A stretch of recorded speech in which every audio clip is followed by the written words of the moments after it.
I have this feeling. I have this feeling that you are ready to jump back into the market and go list some more houses. Seriously, off this morning's experience for you. Well, I had fun. I had a fun listing appointment. I enjoyed it.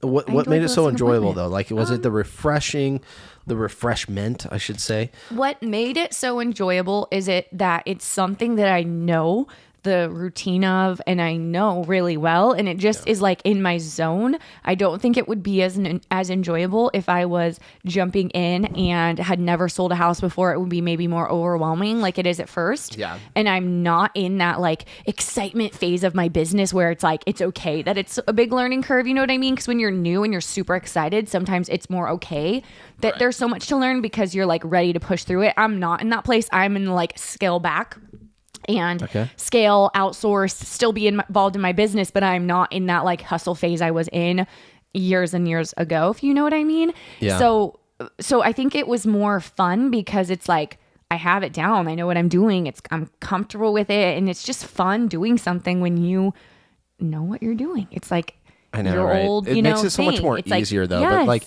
But that term professional, it really is describing what you're putting on right now. It's it's becoming second nature.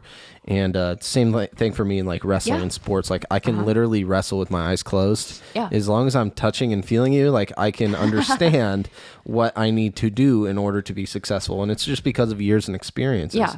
And I think that's for a lot of things, not even in real estate, but employment, your work life, school, whatever your structure is in your daily routines. It's just it becomes something that you don't even have to think about anymore. Yeah. Which makes business fun. It makes it really fun when you're doing it that way.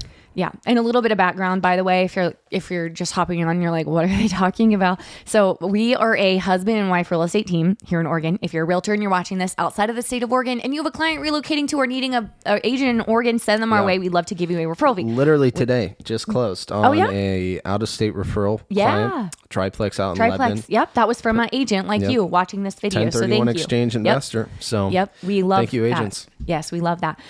But as I was saying, I got my license 10 years ago now. That's crazy. Right out of high school. He joined me a couple years later. We've been a team ever since. I started out in my business very listing heavy. Most of my business, pretty much all of it, the first few years was for sale by owners, cold callings, listings. I got really comfortable with the listing process. But a few years ago, as a mom, I made the decision I'm going to pull back on that part of my business. He is going to be the listing guy because I also do just believe that when you're running a business or a team, especially a real estate team like us, it makes so much more sense for everyone time-wise to have clear positions instead of everyone trying to do everything.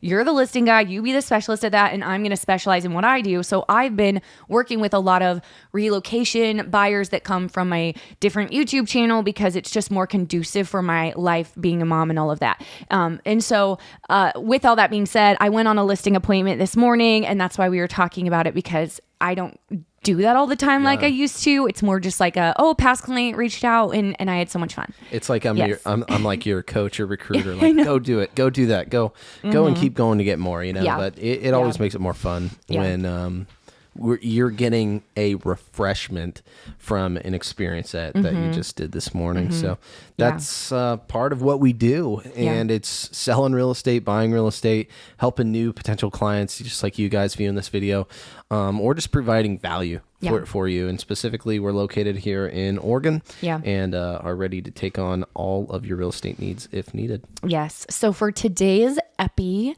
we have some questions we're going to answer. Cool. This episode was inspired by a agent friend of mine who she's brand new agent in another part of the country. And we were talking and she asked me a good handful of some good questions. So I thought, let's talk about this together. Awesome. All right. So the first question was, what do you do after you get a lead? After you get a lead. From the perspective of this is a brand new agent, just licensed, and she's saying, what the heck do I do? I just got a lead. Yeah. And I have my response, by the way, but I'm curious to hear yours and then see if our responses are similar at all. Well, there's two things that I think about, though, is you get a lead, great. You always reply to the lead, no matter what. Okay. And from there, how often is that lead actually going to send you a reply back? That's one of the hardest things, especially if you're dealing with Zillow leads and stuff like that, It's just really inconsistent, I would say, lead wise. But if they're finding you online, shooting you a DM, asking about a particular property, of course, you're always going to reply to it. The common mistake I see, and this includes me, is when you get too many of those leads to then follow up on, you forget who you've replied to, and you just sometimes let them slip through the cracks. Now, in my eyes, and I think you're going to agree with this one, is how many times do you follow up with the lead if they don't reply? What is your obligation to that lead? I would say you have no obligation. I would say you need to continuously go until they say, Spencer, you need to leave me alone, or Spencer, I've moved on. Spencer, I've already bought a property. Thank you for your interest. Yeah. Until you have clear direction of where that lead went, then you can finally cut them loose, as someone say. Yeah. And I'm a really, really big guy on the follow-up, and I have notes in my phone. I have a whiteboard in my office. We write down names. Yeah. And if you just have too many leads that are coming in through your DMs or through Zillow or even your CRM system, there's a reason why my CRM system, for instance, has categories. Yeah. And I'm always putting them as new leads or cold leads. And from there, every Monday or every Tuesday, routinely, I'm going to be knocking that down off the list. And that's just part of my routine and follow-up and being in business. So then I'm not letting individuals slip through the cracks because I'm not organizing them. Yeah. And I really think that's the big priority here is when you get a lead, how are you organizing them right off the bat? Yeah, that's really important. Organizing them in your CRM system. Yeah. And the tricky thing with this question, and I do, like I said, I've got a checklist. I'm going to read off for you guys what I created as the just general, whenever you get a lead, the first things you should do. Yeah.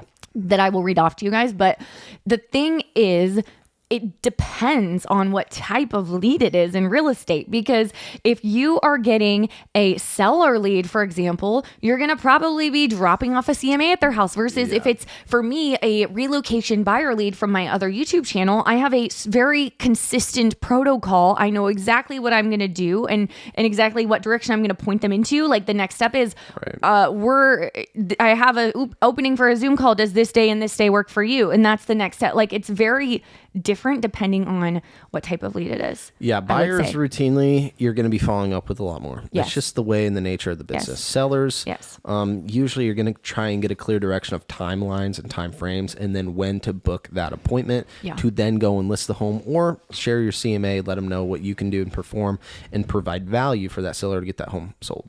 And I was told earlier on in my career that when you get a lead that tells you, say 6 months, you're going to cut that in half and it's going to be 3 months in your mind. So if someone tells you, I want to buy in a year or I want to sell my house in a year, you're going to write on your calendar or your CRM system or wherever you keep track for 6 months from now is when you're going to follow up. And I've really found that to be true, to be honest. People tell salespeople longer than they actually think, or things come up and things change. Absolutely. But a lot of times we don't want to be pushed. You know what I mean? Yeah. Okay. So I'll share my checklist and I'll see what you think.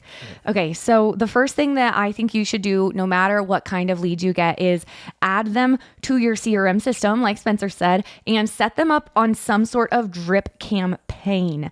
If you use Lofty, like we do, love Lofty, there's so many YouTube videos explaining how to do this and, figuring that out. But setting them up on a drip campaign means they're going to be, let's just say once a month or a few times a month, they're going to get, if it's a home buyer tips emailed to them. Mm-hmm. So set them up on your CRM system. The second thing is create a list that you can keep in front of you and add your lead to it. What I found to be most effective, I know some people like online or computerized, but I found that either a piece of paper or a whiteboard is most effective for me. The simpler, the better, in my opinion. Then just put lead follow-up, like Spencer said. So this is all pretty similar to what you said. Yeah. Put lead follow-up on your calendar weekly and spend some time every week following up with those leads. And then my last thing was follow up with the lead and add value however possible on a consistent basis until they buy or sell. Some leads are super long-term and that's okay. Never give up on a lead. You don't know. If you don't know what to say, ChatGPT has a lot of tips for that. personally, you can really lean on that as far as like helps for follow-up goes. But yeah, never give up on a lead. I just had a closing a couple months back that these buyers first reached out to me from YouTube 4 years ago. They wanted to buy. They actually did not get qualified, couldn't buy, didn't look like they were going to buy anytime soon, but I didn't just count them as like, oh, they're a dead lead, like a lot of people would do. I treated them like a important person that they are, and we ended up closing. So don't give up on any leads. Yeah, and I mean, yeah, we basically agreed on how to get leads and follow up with them. Yeah. But I can say it's 2025 now. And if you have old leads or old clients that you haven't talked to in years and they were imported, 4, 5, 6, 7 years ago, even in your CRM, give a check-in, see what's going on. Do a cold call. Yeah. And just see where they're at in the home buying process, because what I can tell you are people are ready. And over that long period of time, I'm sure they've been able to have employment now, have their finances in order, build their credit scores, whatever their excuse was in the past. You can usually pre-qualify them and see if they're ready to buy in today's market. Yeah. Okay. So the next question was how to make sure a home actually sells, coming again from the perspective of a brand new agent who's like, not a lot of, background in this, is just like, what do I do when I get the listing to make sure the home is actually going to sell for me? Yeah. So repeat that question. How to make sure the home actually sells once you get it listed. Yeah. So there's the easy way and really the elite agent way. I would say in the majority of local agents, they kind of do the bare minimum, sadly. And that generally is just posting it on the MLS and crossing their fingers and hoping that their $150 photo package does the job. But that's the bare minimum. And so what elite agents are, the top 20% of agents that do 80% of the home sales in our local market, is sometimes, yes, it does cost money. You pay to play.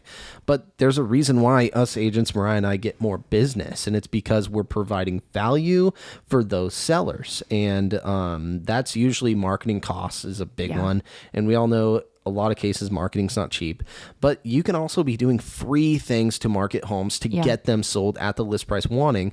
And for instance, who has a podcast like we do? Well, not many agents do. So that is a free marketing tool that Mariah and I advertise with and promote listings on when they are finally active in the WVMLS. Now, we can always go through Facebook, make a Facebook post. Of course, that should be part of your marketing strategy. Yeah. Facebook groups. Facebook groups are huge. Community town groups. I mean, if your listing is in a particular town in your state, make sure to be in that group to promote it all across those town bulletins. Because if you're not, you're potentially missing out on that local buyer. Yeah. And when you're dealing with out-of-state clients and those type of things, I mean, I pay into sometimes a marketing plan online that direct targets out-of-state clients that are searching for those particular SEO searchable descriptions. And so that's where we're getting away from doing the bare minimum as realtors to going above and beyond for your seller to actually perform and get the job done.